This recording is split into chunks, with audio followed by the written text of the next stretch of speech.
All right, hello everybody. Welcome to EEE 135, Renewable Energy Sources. And here we're going to talk about Chapter 6, Charge Controllers and Inverters. So last time we talked about battery charging and the charge controller. This is just another power electronic device we have. You can even see this image. Number one is the solar panels. Have to have that for energy. Then you have your charge controller. Notice your input is the solar panels, your output is DC to the battery banks. And then you will have another power electronic device to link your AC house to the DC load, the DC bus. That is the inverter, and that's what we're going to talk about today.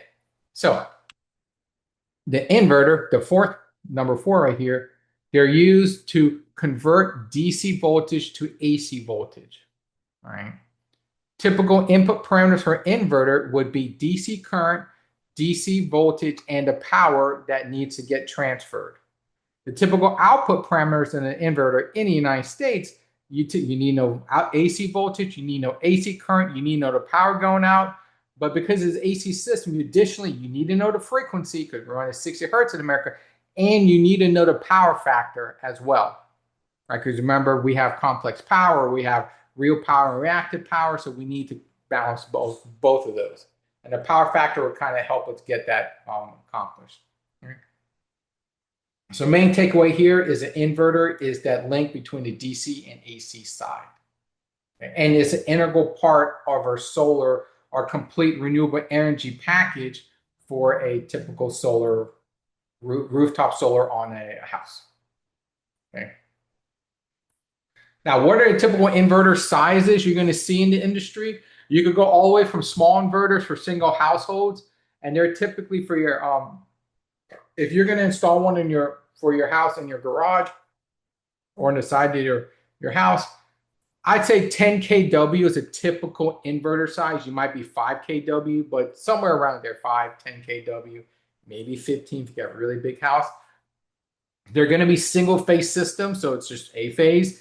Typically, output's going to be 120/240 volts. That's what our American households are wired at. And we're going to have 60 hertz AC output. Okay. This is kind of a little image of what you'll see of small little inverters. And you could get even smaller, tinier inverters like this. You might have some inverters you could put for if you have an older car that doesn't have an AC electrical output. The old cars, you could get AC inverter that plugs into your cigarette lighter.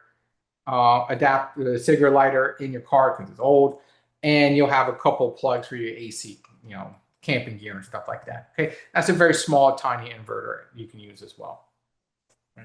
Larger inverters are typically utility scale, maybe very large customer commercial like Amazon warehouses. They're more in the range of 100 kW to 500 kW range, right? Typical sizing are in the kV range, so 1,000-volt ranges for output. Again, you're still at that 60 hertz AC output for the United States. Again, in Europe, it'll be 50 hertz. Okay, so just to tell you, there's different ranges, and I want to give you ballpark numbers so you don't sound like an idiot when you're talking to somebody and sizing inverters, right? I had people who talked about, oh, well, I want to size an inverter for my house, but I need a 700 kilowatt inverter for my house. I'm like, do you even know what that number means? No, but big numbers are good, right? I'm like, yeah, if you want to spend $2 million, right? And it's just, that's where some basics, know what's reasonable and not reasonable. You could call people's BS out, and again, to professionals, you're going to look like you at least know something. Okay, that's the whole reason why you're taking this class, so you can know something. So inverters on the utilities. So in a household rooftop inverter, you only have one, and that's it. Okay. Now on the utility scale, we're going to have more than one most likely, and we actually go for a modular inverter build. Okay. What does modularity mean when building solar power stations?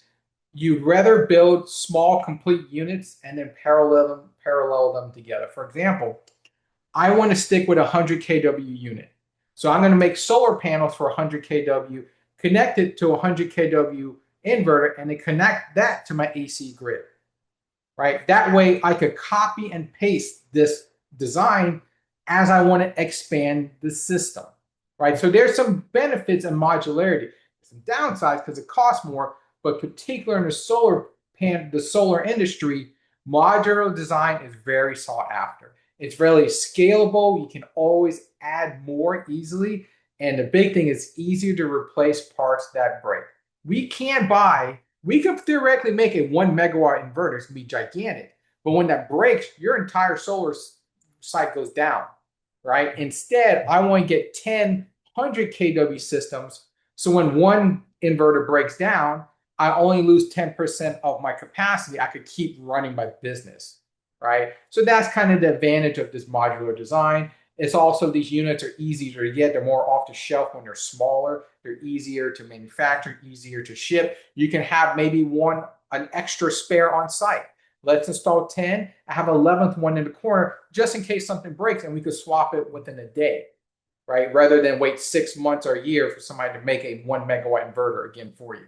That's a lot of downtime in dollars and cents. Okay, so that's that modularity design that we like. Okay, yeah, I've never seen a solar. I'm trying to think. I've never seen a solar design that isn't that like that. Okay, so that's typically how you would design them large scale. Now let's start talking about the individual inverter.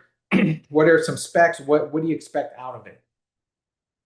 So first one you look at is what's the output waveform of an inverter. It needs to be AC. There's 3 types of AC. AC technically stands for alternating current. It does not specifically stand for sine wave. 99% of the time we equate AC to sine waves in the power industry, but technically a square wave and a triangle waveform, as long as it's positive and negative, is technically an AC waveform. So these are 3 types of inverter outputs you can find in the market. The first one is straight up a square wave inverter. So you're taking a DC voltage and just flip-flopping it back and forth to positive, negative maximums. That's square wave. It's very cheap to make. It's very simple design, but there's very bad output. A square wave is not a sine wave. You're going to cause a lot of problems on the power system if you try to put a square wave inverter on the main grid. It's actually probably illegal to do that in today's world, but if you have a standalone system like your car or camping equipment, you can cheap out and get a square wave inverter, but it'll most likely damage any sensitive electronic equipment, right? If you're just like running a flashlight or just lights, it probably won't work, but that doesn't matter. So getting a little bit better, we could chop up the square wave a little bit, put some dead space in between. It'll kind of look more like a sine wave, not perfectly, but it's better than those hard transitions. Transitioning from the maximum to the positive maximum to the positive minimum, or the negative maximum, let's say a positive 120 volts and negative 120 volts instantly, it messes up a lot of systems. Give it some dead space in the middle, lets the system settle out a little bit so it's ready for that negative cycle. Okay, so a modified sine wave inverter is kind of a middle design where it's a little bit better than a square wave, but it's not as clean as a sine wave. This is kind of like before we got the technology for a sine wave, this modified sine wave was the best we can do. It's not really popular in today's world. I've never seen this in real life, but it's there. Now, the bread and butter of today's world is a sine wave inverter. They're called pure sine wave inverters because they output almost perfect sine waves.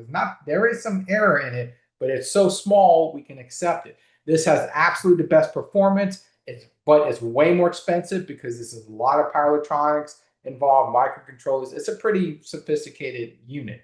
It's also the industry standard.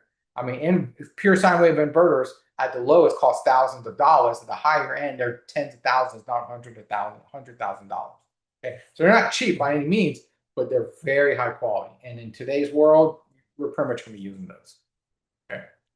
Now, let's talk about each one. You might encounter this square wave inverter one day. If anything, it's a good learning process to learn the cheapest, simplest one first, and we'll tier up to the more complicated ones. So again, technically, a square wave is still an AC waveform. We can convert DC to AC simply by switching on and off the DC power supply at regular intervals. So for example, the load right here, this is our AC system. If I want this to have a positive voltage across the load, I just got to make sure my DC voltage, the current can go out the positive end. So you see how it's a longer line right there. That's the bigger plate. That's your positive DC voltage. So the top wire here, we call it the top rail. That's your positive DC rail or positive DC bus, sometimes we call it. The bottom side right here, this is your negative DC because it's attached to the negative polarity of the source. So this is your DC source. We got positive voltage coming out. We have current comes out. All we have to do is close this switch 2 to let the current flow into the load, and then it'll flow out, but it has to return. So we got to put switch 3 in to let the current return back to the source. So we need to make sure we have a complete path for the current, otherwise it'll never run. But we do, and then we'll have current flowing through. We can get a positive voltage across the load. Okay. Now, when we want, and to do this, which switches do we need to turn on? Well, let's see. Switch number 2 and number 3 must be turned on to let the current flow. So switches S2 and S3 should be closed for the positive square wave cycle. See how it's positive here? Now we could get the negative cycle. So the negative cycle, we got to reverse the current. So if the current was flowing in from right to left, now we got to make sure the current goes from left to right. The easiest way to do that is to reverse the switches. So we know we still have positive voltage at the top, so current's going to come out the source. It's never going to change. Current's always going to come out the positive DC source. But instead, we're going to flip switch S1 now, so the current will enter in from the left, which is the opposite of the previous one. The previous one, the current came in from the right side. So you see the polarity of the load is now flipped because it's sensing a negative voltage. So current's going to come in on our opposite side. It's going to leave off the opposite side and need to return back to the source. So we need to make sure we put S4 on. We need to close this so the current will flow. Okay. So notice how now we just have a negative voltage because the current's flowing the opposite way. Okay. And the big trick here is notice we're flip-flopping which switch is on. The first set, switch S2 and S3 are on. The second set, switch S1 and S4 are on. So switches S1 and S4 should be closed for the negative square wave cycle. So we can literally, as long as we can control our switches and switch them back and forth, it's got click, clack, click, clack, click, clack, you will get that square wave over and over again as many times as you want. As long as you're controlling these switches in a predetermined pattern, and we could do that with a microcontroller. These could be transistors where we will put a gate voltage in or a gate current, a base current in, and we just have a controller to do it in a very specific time. We could program that to like 60 hertz, and then it'll output that perfect square wave as long as the device is turned on. Okay, so at the end of the day, the positive DC voltage is going to switch between the sides of the load, left, right, left, right, left, right, to see that square wave. And this is the base of all inverter at the end of the day is you're using switches to take the DC voltage and just flipping it across the AC side to mimic an AC, to create an AC source, okay? Now, what are the consequences of this? So here in the red is your square wave. Now the thing is, your power system is not a square wave, it's a sine wave. So you gotta ask yourself, how close is a square wave to a sine wave? We can compare how close they are by looking at the harmonics. So since a square wave is not a sine wave, harmonics are produced. Now you're asking, what is harmonics anyway?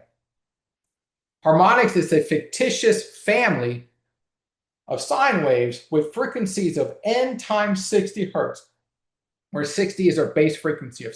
So this blue sine wave, the original one, that's 60 hertz. Everything else is twice, 3 times, 4 times, 5 times more. So you have a 60 hertz signal in blue, you got a 120 hertz signal in green, and then you have a 240 hertz signal in yellow. And you can get higher and higher and higher. Okay. The idea is if we get enough of these sine waves, we can mathematically add them all up and recreate the square wave. So harmonics is a way to take a square wave and represent it as a sum of sine waves. Now, how does that help us? Well, the blue sine wave is what we want. Everything else is unwanted. So we could kind of see a ratio. What's my 60 hertz sine wave harmonic I want to keep? And what are the 120, 240, 180 hertz, all those higher frequencies those we want to throw away. They mess up the system, right? So that's a way we compare how many harmonics do we have on the system. The more of these high frequency sine waves we have, the greater the magnitude, the worse off our system will be. Okay. So why is harmonics bad? Why is it bad for a power system? Harmonics are like noise in the system. They're kind of high frequency oscillations. Think of like vibrations that will vibrate equipment. It messes things up, creates extra heat, wears things down. It's not going to kill the system immediately, but it will definitely wear it down over the years, and you're going to get loss of efficiency, extra power losses. Equipment will burn up quicker. Electronics will prematurely die. Overall, just know that when you're introducing harmonics into the power system, anytime you hear that term, note that this is a bad thing, and we need to get rid of it. Okay. So what does it do? It causes extra losses and mess up sensitive electronics, and motors. Motors are very susceptible to harmonics. Okay. So unfortunately, a square wave, because a square is very far off from a sine wave, introduces a lot of higher order harmonics. These third, fifth, all these are extra harmonics that are really bad for the system. We don't want them. Okay. And we're going to have to take that count as a byproduct of a square wave inverter. This is why we typically don't put these on the power system. These extra harmonics are going to break everything, or at least they're going to wear the whole system down, and people are going to complain. Okay. So let's talk about stepping away from the square wave inverter because those harmonics are bad. Well, one relatively cheap, easy middle solution is we can modify to lower the harmonic content. We need to modify the square wave to make it more sinusoidal. At the end of the day, the more sinusoidal and smooth your waveform is, the less harmonics are going to be. Okay, a pure sine wave has zero harmonics, is exactly what we want. So the square wave, these really harsh cutoffs, induces those strong harmonics. Let's soften the blow. So we could take a DC input, convert it to AC, uncontrolled. So just literally, this is like a bridge rectifier. Just positive, negative, positive, negative. Square waves are bad. We could put a switch here to switch the output on and off. And what we could do is let's have a little delay in starting the circuit. So we're going to have a little dead time and then start the square wave. We're going to turn it off and have a little bit of dead time in between and then turn it back on and have these little gaps of dead time. The advantage of this is not a hard transition from positive to negative. We go from positive to zero, let the system settle a little bit, and then once it settles, go from 0 to negative, and we'll just repeat it. So it's a softer transition. Additionally, if you look at the dotted line, it's a little bit more square wave. It's not much, but we're getting a little bit there, right? So we can make a square wave appear more sinusoidal by shortening the width of the square. So these big, long the pulses get a little shorter here, add some gaps in between the waveforms. And I try to draw it. It looks a little more sinusoidal. You can see it, the zero crossing right here is actually, this point right here is halfway between, the red point right here is halfway between the maximum and the minimum. It's a little bit more accurate, okay? It's not perfect, but it's still better than the original square wave, all right? So middle ground solution, if I had a choice between square wave and modified sine wave, I definitely pick the modified sine wave any day of the week. Okay? Now, those are the two lesser ones. Now let's really focus on the current industry standard, the sine wave inverter. Ideally, we will want an inverter to output a pure sine wave form, perfect in every shape and form. So what we can do, we talked about a little bit earlier last session, is we use pulse width modulation control. So remember, at the end of the day, we only have positive voltage maximum and negative voltage maximum from a DC source. A DC source alone cannot vary the voltage, so we either get positive 120 and negative 120. Those are the only two ups and downs we get. But what we can do is we could pulse it on and off, and we could vary very precisely how wide and how short or skinny the pulses are. And if we average them together, we can actually get a pretty good sine wave. Notice right here at the top of my sine wave, you see how the pulses are very wide, right? There's almost no negative here. It's all positive. So what happens when you average this apart, average this kind of area right here? Very little negative, a lot of positive. You can get this high point of the sine wave. What about this negative part of the sine wave down here? Notice we have a lot of negative gaps, very little positive pulses. So big negative pulse, very little positive pulses. What's your average going to be? You're going to be down here. It's going to be the negative half. Okay. And look at the middle. You see the zero crossing right here? Exactly right. Exactly here. You have 50% of your voltage is positive pulse. 50% of your voltage is negative pulse. What happens when you add half a positive and half a negative? You get a net zero. So what you can do, if you look at the pattern, you see it's kind of big, it gets full, then it kind of starts weaning off a little bit, it gets skinnier, skinnier, and now it's almost gone, and then it gets wider and wider again. So by widening and lessening the pulses, you could create that sine waveform, as long as you can average those values out, which we can't average. We could put a capacitor, an inductor, filter, and get some averages. So you have these raw pulses, but they're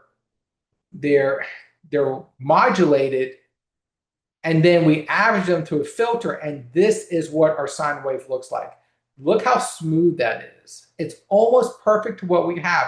There is a small little jaggedness. You can't really help that because that jaggedness is the on and off switching. It will never be perfect, but I guarantee you the harmonics off of this waveform is minimal, almost non-existent compared to the sine wave. The sine wave one, the square wave inverter, you can have over 50% harmonics. It's bad. This one is going to be less than 1 or 2%. You don't have to worry about that. Okay, so I would gladly accept this waveform over the square wave one. Okay, so we can use pulse width modulation, PWM inverter, to achieve this type of ideal sine wave by varying the width of the square wave with a high frequency to mimic a sine wave. This frequency is typically in the 10 kilohertz ranges. So you see these things switching on and off. Maybe not. Yeah, it could be about 10 kilohertz, somewhere between 1 and 10 kilohertz, depending on the type of which switches can tolerate. Okay, much higher than 60 hertz. That's what you really need. Okay, so one question is how do we decide the width? And when do we turn them on and off, right? That's kind of the magical algorithm behind the PWM controller. Again, this is not a power electronics course, so I'm not going to get into detail. But just the surface level is there is a triangle carrier waveform. So there's a triangle waveform that's automatically generated within the PWM controller. And this is a constant triangle wave that's never going to change. And what we do is we draw a sine wave on top of the triangle waveform, and based on the gaps in between the triangles, that could be the width of our pulses. So notice up here at the top, you see these triangles.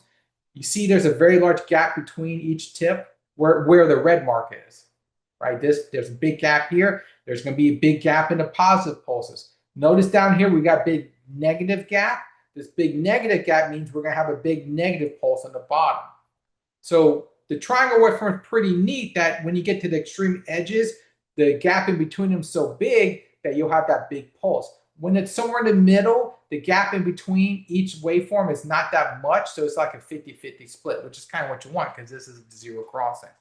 Okay, so somebody, I'm telling you, really smart in the 1980s said, let's use this triangle waveform pi because that's all they had, and they drew the sine wave on top of it. And at this point, you just do a basic compare. You say if sine wave is greater than triangle waveform, then positive pulse. If sine wave is less than triangle waveform, do negative pulse, right? So again, there's some algorithm, probably like 50 lines of code you could write to make this happen. Okay, so all you really need to know is a triangle waveform is there. You superimpose a sine waveform, and then you could just choose the pulses based on the comparison of the triangle, the gaps in between the triangle. Okay, so how do we generate the pulses? Algorithms use a static triangle waveform and superimpose our ideal sine waves and just do basically a compare. Okay, and this is, to this day, this is how to my knowledge, this is how all inverters work. They use this triangle waveform system because honestly, we haven't found anything better than this. This is the best we got. So let's put this all together in a block diagram to see all the parts smushed together. As you can see, it's a lot more complicated. All right, so first let's talk about the controller. Within the controller, this part right here, you have your high frequency triangle waveform. This is a static generator. It's always going to produce this triangle waveform. Okay, we're going to input literally either you plug your laptop in or there's a control pad on the front. You're going to pin in, I want 120 volts at 60 hertz. So you literally tell the inverter that. The controller will then draw the sine wave and send it to the low power PWM controller. So you're generating a sine wave, it's individually generating a triangle waveform, and then it's going to do its comparison and look at the output. That's the pulses. Remember, we turned the pulse on, off, very high frequency, and then that's going to switch the main DC solar panel system. We're going to switch it on and off at very high frequencies. So at this point, we get our raw, unfiltered pulses. So it's literally 0 volts, I don't know, 150 volts, or 60 volts, whatever your solar array is, right? It's just literally those two maximums, but they're pulses. That's what matters. Okay. So which parts generate the PWM signal? Basically, this signal right here. The low power PWM module to control the high speed switching is these units, and they require some inputs. Okay. Now, technically, at this point, there is no negative cycle, so we're kind of like quasi AC. What we really need to do is we need to put it through a H bridge, or you probably remember seeing a diamond bridge. It's your standard 4-diode inverter. Okay. So here we're going to put, or sorry, not diode, transistors. We're going to put the same square wave transistor bridge we saw before, put it in here, and then that will help us convert have a positive cycle and then our true negative cycle. Okay, because this is positive and 0. This will now go to positive, 0, and negative. So it's really the H bridge right here, and technically a switch controller. It helps convert all this to AC pulses. Okay. If we did not have the switch control at all, by the way, this would just be your standard square wave at the end of the day. Okay. Now, we're not done, because technically this is an AC waveform, but it's really chopped up. We wanted to smooth this out to 60 hertz. So what we need to do is we need to have a low pass filter. We put a called LC filter, an inductive capacitive filter, and that will smooth the edges out to a pretty good sine wave. And that goes to your AC system. Okay, so which device smooth out the pulses to a nice sinusoidal waveform? The inductive and capacitive filter averages and smooth out the pulses. Remember, an inductor will help smooth out the current, so the current's not jumpy, and then the capacitor will smooth out the voltage, so it's not these up and down spikes anymore. It's just more, though slightly jagged, but pretty good sine wave. Okay, so that's all the building blocks in pretty much a current day PWM inverter, right? So, yep. So that's pretty much all the insides of inverters. Now, you know, some basics. Let's talk about the 3-phase setup, because everything we talked about so far is a single-phase system, just a phase, right? Again, for your household system, perfectly fine. You can stop here.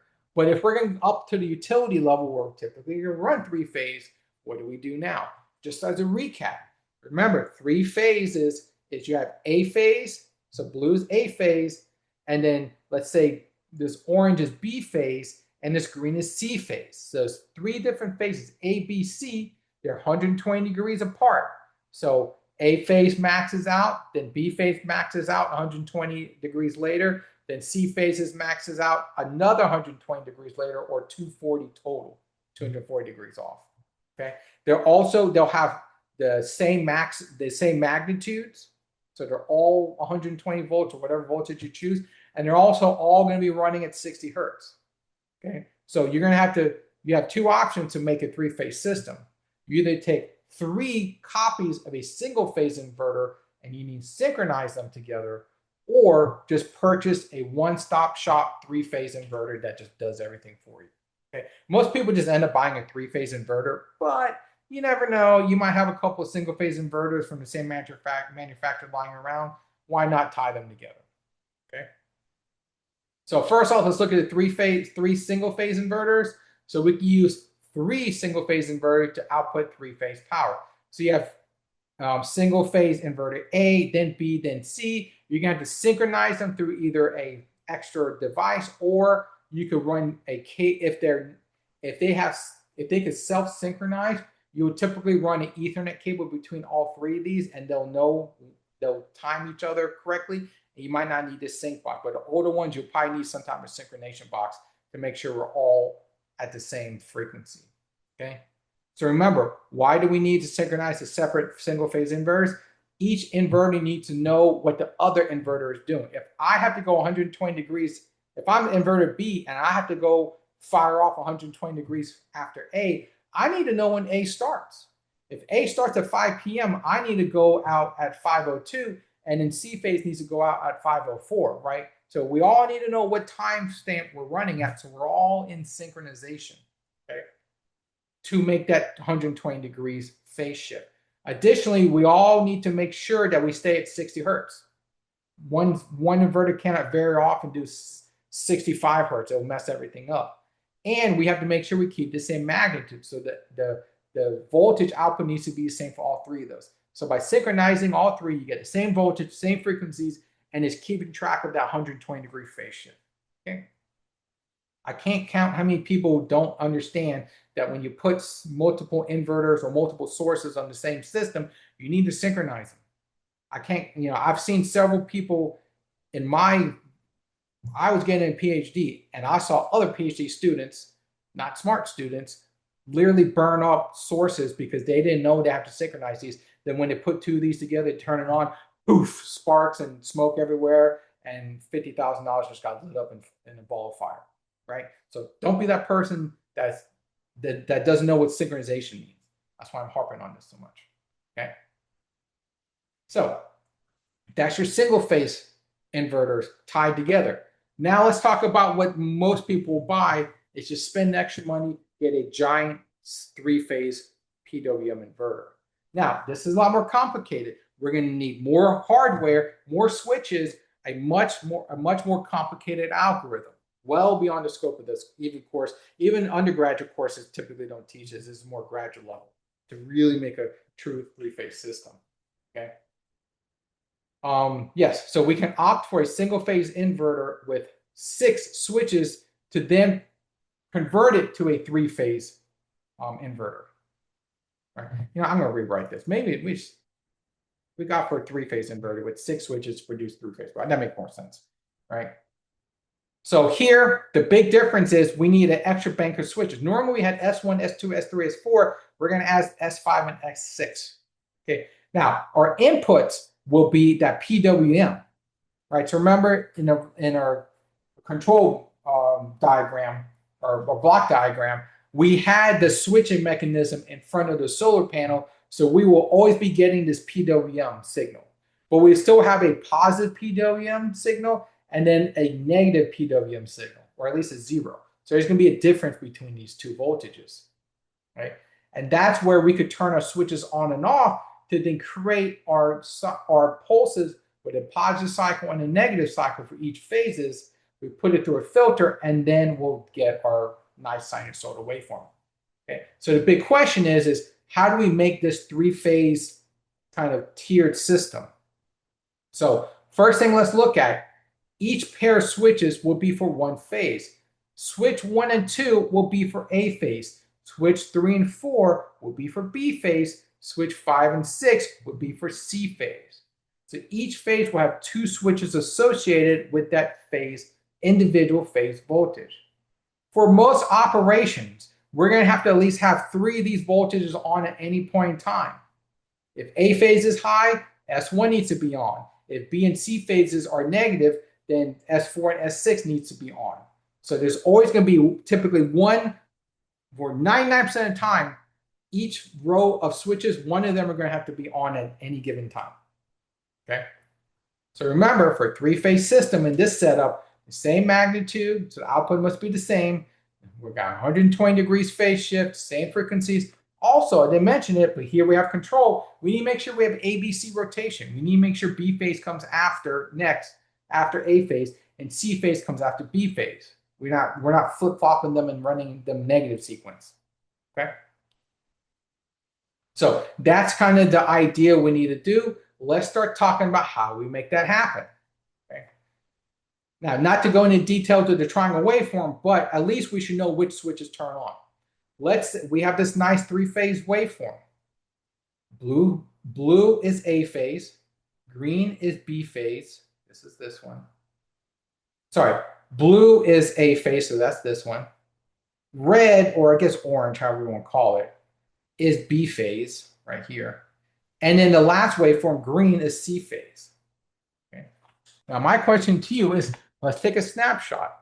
You see this yellow line? Let's say we pause and ask ourselves, what's happening in the system right here? Well, just on the onset, you know A phase is high. So A phase is at its maximum. This might be 240 volts, right? Then you have your two negatives right here. These are B and C are clearly in the negative half, so they're going to be negative voltage, maybe negative 120 volts. Okay. So from our system, we need to make sure A phase gets positive voltage and B and C phase gets negative voltage. So how are we going to do that? Well, let's look at A phase set. Positive's on top, so we're going to have to make sure switch 1 connects to positive voltage. So A phase, for positive A, we need switch 1 on. We got negative B voltage and negative C voltage, so both B and C phases should connect to the bottom negative DC rail. So for that to happen, B phase must have S4 switched on, and C phase must have S6 switched on. So in this case, S1 needs to be on, S4 needs to be on, and S6 needs to be on for this area to operate. Okay. And this will stay the same up until about right here, where one of the other phases gets higher. So maybe about right here, let's see, B phase might take over. So we'll have to switch the switch for B phase will switch from negative to positive. And then A phase about right here, sorry, at 120 degrees, B phase is going to have to turn on maybe. And then maybe 180 degrees, A phase might have to turn off to negative. So basically, whenever one switches on and off, we're just going to flip-flop them back and forth. Okay. What about, let's choose another point just to hammer in on it. Let's look at this blue line right here. What's happening exactly at 240 degrees? So we have a positive voltage for red, which is B phase. Blue is negative, which is A phase. So we have negative A, positive B. But look at C right here. C is actually 0. This is at 240 is exactly when we have a 0 crossing. So technically, C phase is dead. There's nothing going on. So in that case, if we want negative A, we look at our first set, we have to put switch 2 on. So negative A must mean switch 2 turns on. Positive B, this middle group, we need to make sure the top switch is on for S3 to connect to the positive DC voltage on top. So S3 turns on. C phase, because there's 0 for this exact split second, neither of these will turn on. They'll both be off. Okay, so this is called a transitionary period where C phase goes from negative to positive. It only stays on for a very split second, but it should know for very, like I said, 99% of the time, all 3 switches are on, but there's a 1% time when we swap over between negative and positive, you'll turn the switch off for a split second. Okay. And basically, this is the system as the waveforms go. Think of our bar as it moves forward in time. They'll turn on and off, and there's a pattern you could see. The reason why you ask yourself why these switch numbers all jacked up is because this is actually switching order. Switch 1 turned on, then switch 2, then 3, then 4, then 5, then 6. So it's kind of like a waterfall staircase model that it turns on in sequence. Okay. So, and honestly, that's about all you really need to know of it's more to know that switches need to turn on and there is an order. I'm not going to sit here and say you have to know exactly which order, blah, blah, blah. That's getting way too much for this lecture. All right. So I threw a lot at you. You pretty much got a crash course in power electronics within 40 minutes. Let's take our 15-minute break. Let's do an example problem first to see how maybe there's a little small number crunching, especially on the timing of power electronics. It's very important. So we have a 3-phase system, right, running at 60 hertz. Right? Same system as before. Blue is A phase, red is B phase, green is C phase.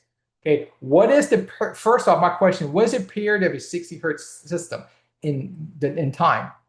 So frequency is equal to 60 hertz. The period of any sinusoidal waveform, you could say is an inverse of frequency. It's 1 over f, and that's 1 over 60 hertz. Remember, hertz is negative inverted seconds, so you can invert to invert to get actual seconds.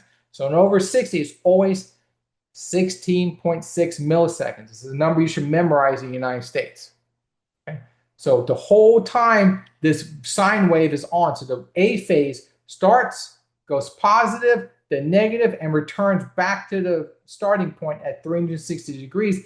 This whole time delay is at 16.67 milliseconds. Okay. So when this all is going on, what is the timing for this switch to stay on if we're going to go from 0 to 180 degrees? Okay. I know my whole system is 16.67 milliseconds, so it's a fraction of it. How can we figure that out? Well, if you look at the fractions, we have 180 degrees is what we need to cover. We have 360 degrees per period. It's a ratio problem. Well, 180 degrees is half of 360, so we take 16.67 milliseconds, divide by half, we have 18.34 milliseconds. Okay? And that's how long this switch could stay on. Okay? So why don't we take that idea? Let's do an exercise real quick. Take our 15-minute break. I want you to do a very similar idea, except I want you to find what is the time delay for B phase to switch on. So you have B phase in red. That's this thing right here. Okay. So here, how much of a delay do we need to turn this on? Okay. So we know A phase starts at 0. So A phase is blue, so this is 0 right here. Okay. We know B phase turns on 120 degrees later and starts. What is a time delay? So I know 0 is 0 milliseconds. How long does my controller need to wait to start firing the switch at 120 degrees? And you need to answer in milliseconds. So you know it's a 60 hertz. You could do very similar to what we did before. Figure out that time delay so we could tell the firing control unit when to start B phase. Okay. So we'll take that 10-minute break and we'll come back a little bit and check your answer. So see you in a little bit. All right, hello everybody. Welcome back to EEE 135, Chapter 6, Charge Controllers and Inverters. We're going to come back. We came back from a 15-minute break and our exercise. So let's see how we can figure out this three-phase PWM timing. Okay. So here we have the actual PWM itself. We believe we asked for a three-phase bound system. What is the time delay when B phase starts? So remember, B phase starts 120 degrees later. Okay. So we can assume A phase starts at 0 milliseconds. What is this timestamp right here? Okay. Now, we know that we have a frequency of 60 hertz. We know that T is equal to, the period is equal to 16.67 milliseconds, which equates to about 360 degrees, right? So B phase, we know starts 120 degrees later, so it's just a ratio problem of 120 degrees versus 360 degrees, where we know 16.67 milliseconds is equivalent to 360. So what's 120 equivalent to us? So we have x over 16.67, which is equal to 120 over 360, or a third. Just do some basic number crunching in your calculator. We're going to have a 5.56 millisecond delay. So you get to program your controller when A phase fires off, delay B phase starting or switching for 5.56 milliseconds for the positive switch, right? And that delay will have more delay for C phase, and then so on and so on, right? So you always have to pre-program all this into your microcontroller.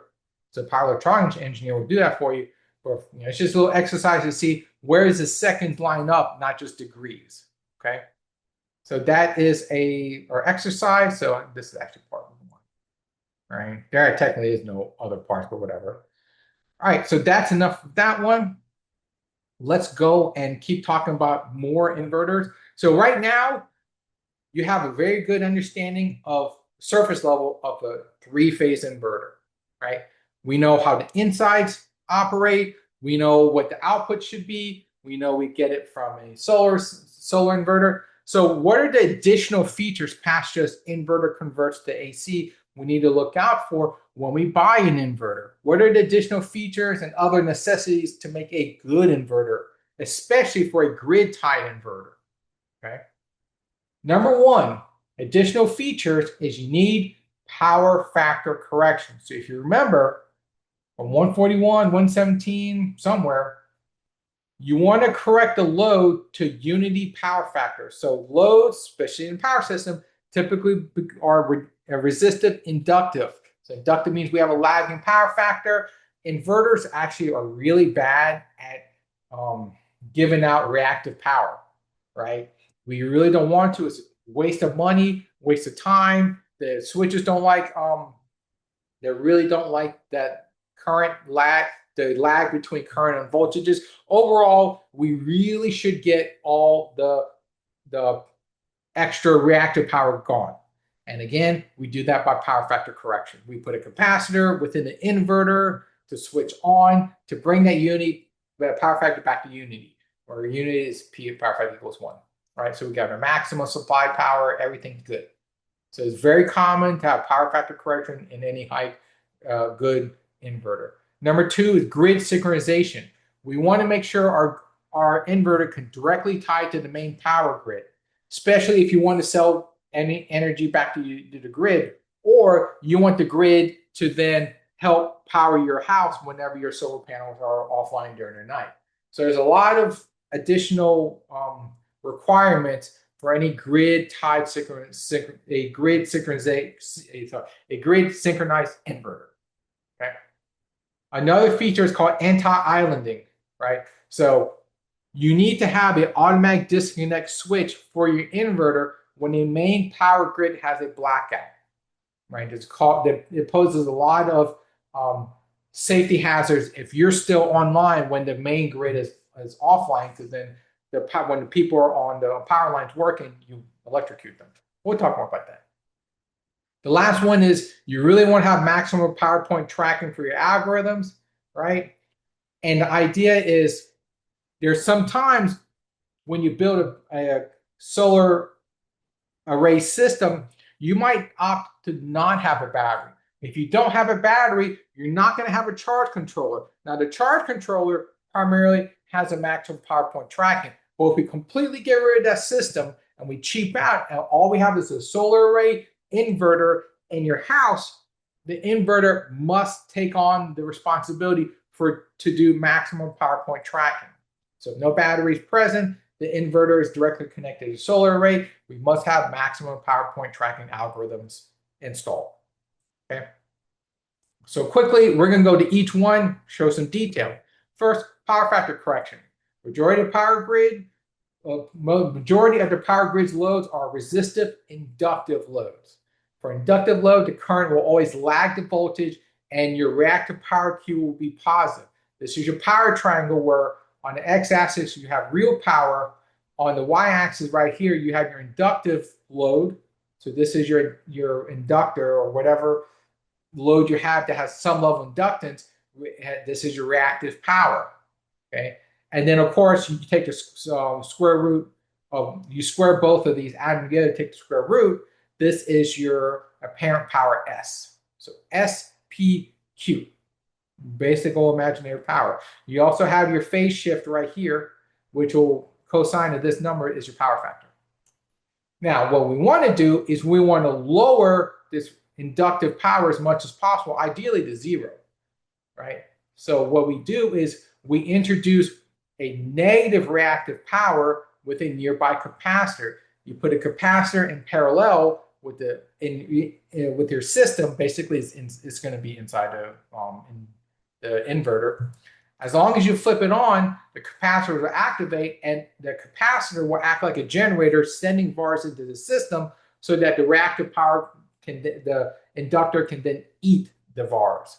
So a capacitor always mitigates the inductor. We put them together, they're going to cancel out. So this is a good thing. We want to add capacitors to lower the reactive power. If we lower it down here, notice that we're not at unity power factor where we're much better. We have this lower phase shift between the voltage and current.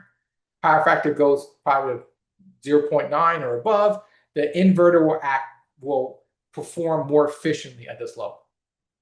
Okay, so this is definitely something we want to do.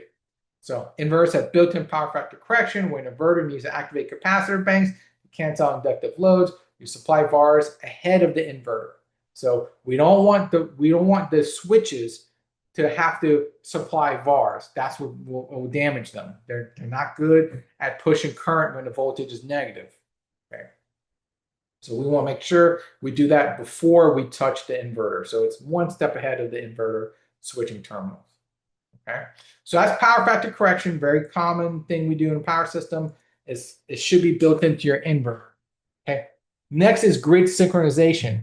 To output power to the main power system, your inverter needs to follow the power system. Power system is grid locked at 60 hertz across the whole system. It might have a small phase shift between voltage and current, your local power factor, but for most part, the main system is so tough and so strong and stiff, your inverter cannot change it. So when you connect your inverter to the grid, your inverter must follow the system, must mimic it. Okay. When I say follow it, it must exactly match the frequency of 60 hertz.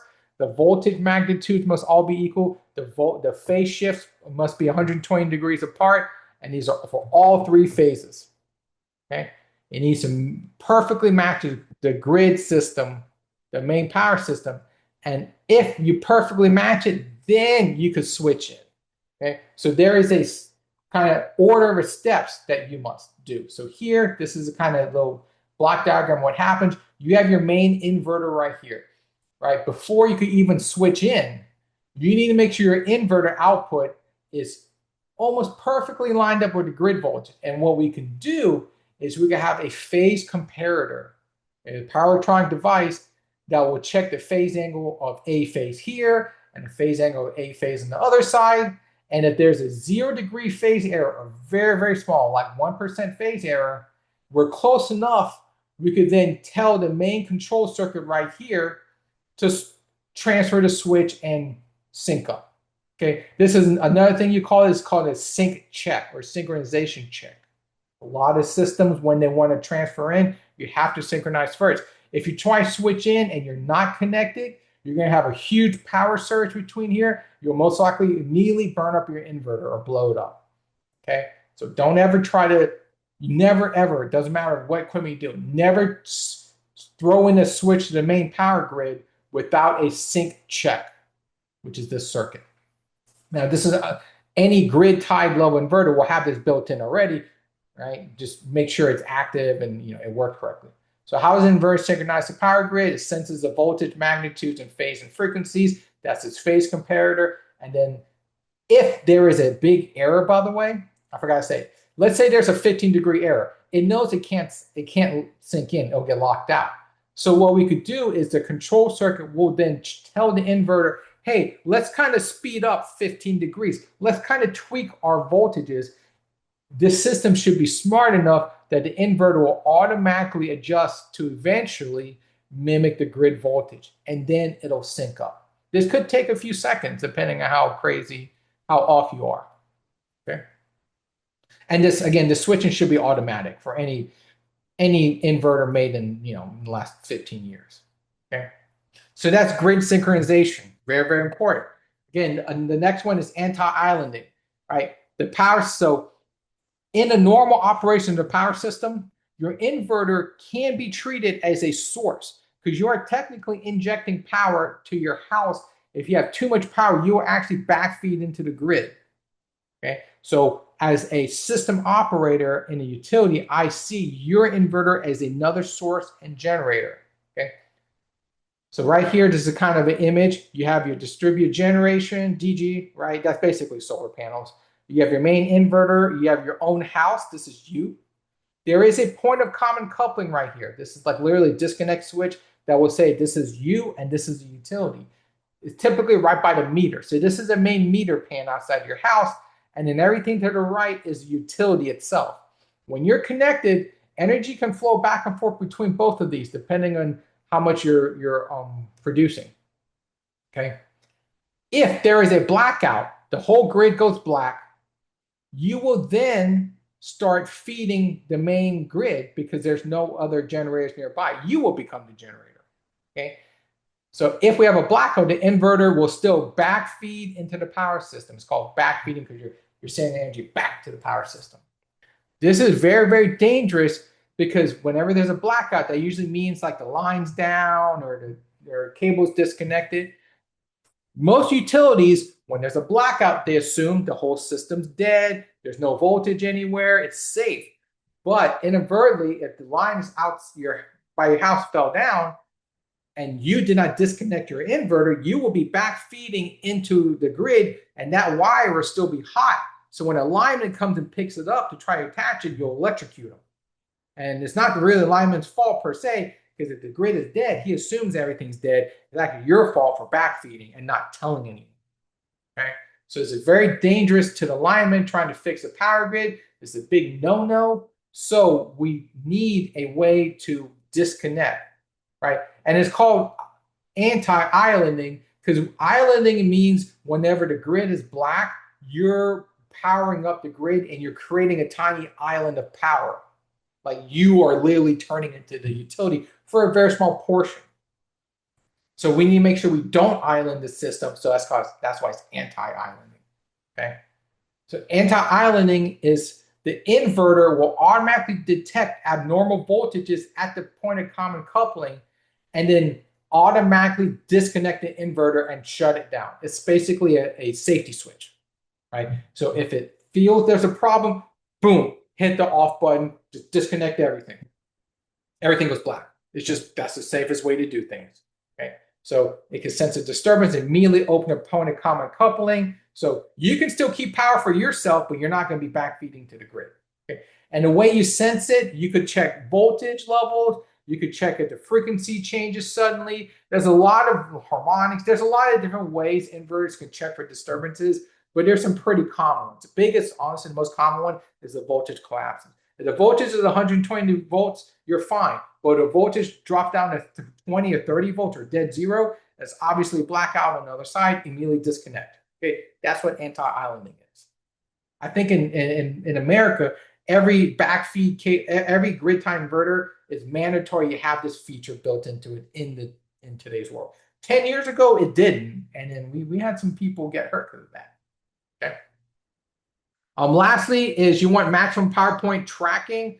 Again, most battery systems are too expensive to justify the installation. A lot of times they literally just go solar panel inverter to your home and then grid tie to maybe when you have too much energy, you want to sell to the main power utility company to get a few cents, a couple of bucks here and there. Okay. Obviously, we could save money by eliminating the battery and charge controller. You could argue this is actually the most expensive part of it. Now, the inverter would be directly attached to the solar array. Of course, what would inverter need to add since the charge control missing? You need to make sure your inverter can do maximum power point algorithm to ensure the solar array is always producing as maximum power. That's that P&O algorithm. You need to make sure your inverter has it. Okay. So here's kind of an inverter data sheet to show you some numbers to watch out for or look for. Look at this. You have a maximum AC power output for 3,300 watts. It's a relatively small unit, probably for a small house. Okay. At maximum output you could do is 240 volts. That's standard for your house. Frequency is 60 hertz, right? The maximum continuous output for his inverter is 13.8 amps. So this is your basic electrical quantity. Another thing is look at your power factor. Power factor has to be greater than 0.9. So this inverter cannot handle a system with less than 0.9 power factor. It'll shut down. Okay, so it's up to the system. It's up for you to make sure that your system is not running with a lot of inductive load, or we need to get capacitors into this inverter to fix it. This inverter is so small at 3,300 watts, it's not going to have capacitors to fix it. So you're going to have to fix your system. Okay. Other things is a lot of people like to look at is, especially in California, we have something called CEC efficiency. This is a California Energy Commission efficiency. This inverter is 94.5% efficient. So you're basically losing 5.5% of your power when you do your conversion. Not the greatest, but there's far worse. Okay. California has its own standards of efficiency. So you see its peak inverter efficiency. The rest of America uses this number. We are a little more tighter and realistic with our number, so we have a lower number. So actually the CC efficiency is probably more realistic than the inverter efficiency number you see above it. Okay. Other thing to look at here on the right, you see this PV utility disconnect. This eliminates the need of external DC disconnect. This complies with the UL and NEC requirements. So what this means is this is a grid tie capable inverter. It can directly connect to it without any additional needs. And then it probably has all its basic needs it could hopefully work out. Okay. So, and there's a bunch of other stuff, just, physical stuff, 10-year warranty, blah, blah, blah. Okay. So that's kind of an inverter. So just to summarize everything, remember inverter's main purpose, convert DC to AC. That's it. Okay. There's 3 types of inverters. Square wave, that's the worst one. Modified sine wave, you don't really see those in today's world. Pure sine wave inverter, that's the best one. Okay. So the next one, best one is pure sine wave inverter because it can reproduce the most accurate AC waveform with the least amount of harmonics. It's near perfect replica. Use that in today's world. Okay. Inverters can output 3-phase voltage by either synchronizing 3 single-phase inverters together, or more realistically, you will buy a 3-phase inverter and just use that. One package unit is always easier to handle than 3 separate ones. Additional features you should look at for an inverter, especially if you're going to utility scale, bigger ones, you need to have power factor correction, you need to have anti-islanding, you need to have grid synchronization present, you need to make sure you have maximum power point tracking algorithms if you're not using a charge controller. Okay, so that's about all I have for inverters. I want to thank you for showing up. By the way, this is the end of our solar journey in general. At this point, you have all information. You could become a solar energy engineer and just start installing them, or at least you have the background to start that career. Okay, we're going to come back next time. We're going to start talking about wind power because that's the second most popular one, and then we'll keep on going to the other ones. Okay, so thanks for showing up. Hope you guys have a good rest of the week, and we'll always catch you next week. So see you around.